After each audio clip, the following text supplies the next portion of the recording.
I'm doing good. I mean, we're getting close now, you know, it's official countdown. Oh, not really. I had my interview this morning actually, and I was just sitting down waiting like, come on, my turn, hurry up. But once I got in there, I felt so comfortable. I mean, I guess that was phase one. So it really set the way how the rest of the nights are gonna be. When I heard it was in Miami, I was so on the fence about it, only because I had in my mind, I am going to Brazil, you know, I'm going to Dubai, I'm going somewhere exotic. And when I heard it was Miami, I was like, are you serious? I'm going to Kingston 21, you know what I mean? But at the same time, I was like, I'll have the support I want, and my family and friends can come, so I was excited about that the most.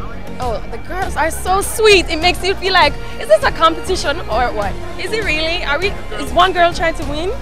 They're so sweet, and we help each other where we see fit. It's just amazing to see us bond together. Oh, hello Aruba. I love your representative. She's so kind and sweet. Thank you for sending your love to everyone here. I hope you're having a fantastic day.